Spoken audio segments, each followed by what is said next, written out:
contemplated ending My it all. trauma is going to define me for I have no hope. the rest God of has my life. abandoned My me. trauma God is has going to abandoned me. define me. I have no hope.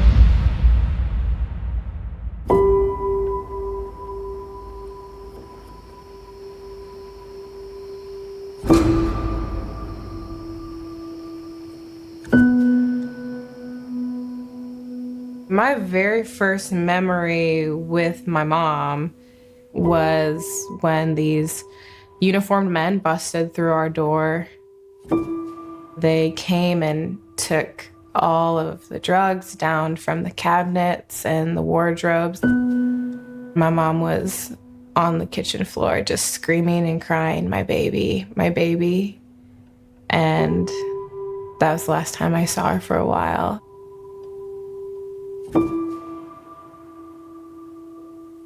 Then I went to my first foster home.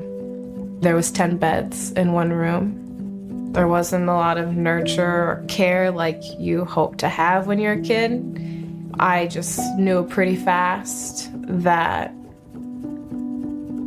we weren't in like the best situation, but it was the lesser of two evils.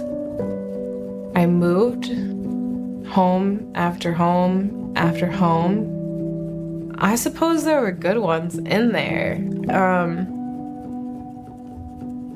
but none of them wanted me, long term. My file said I was unadoptable, troubled. By the time I had emancipated foster care at 18, I had lived in 12 different foster homes. Because I come from a background of trauma, because I've had these labels, I have to work a million times harder for people to take me seriously. I woke up, went to school, came home, and that was it. So I didn't really have very many friends because of the policies that surrounded my case. But during track season, I got to go to the track, and my track coach, Scott, he said that because of my grit that I could win the state track meet. And we were the only two people on the track. And I remember looking around and being like, is he talking to me? Because no one had said stuff like that to me, that I could do something like incredible.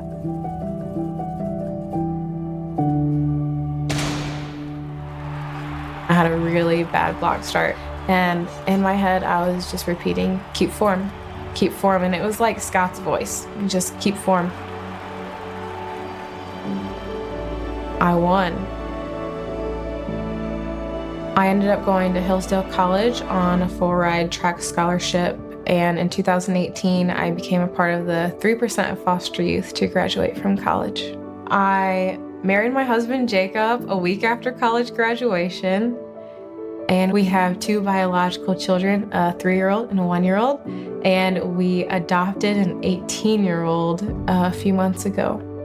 My husband grew up going to the Global Leadership Summit, and he was actually on a work trip, and he kept texting me. He was like, you have to go to Global Leadership Summit.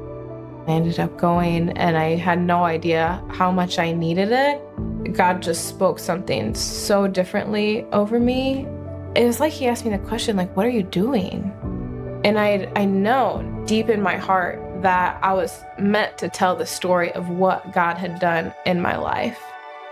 I think that when people look at foster care or helping the underserved, they think that you have to be someone like so incredible and special.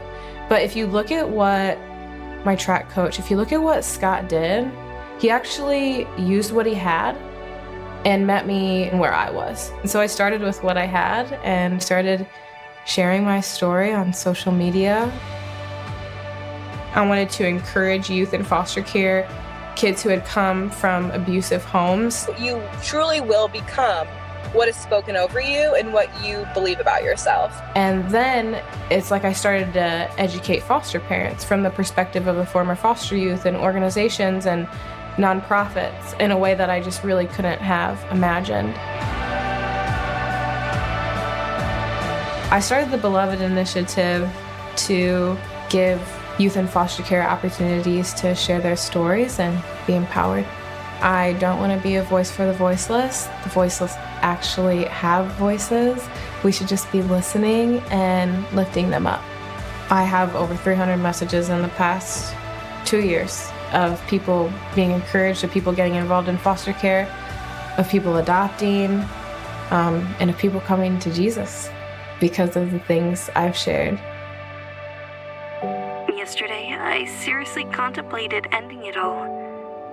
But then I saw your account. God used you to speak to me. You gave me hope.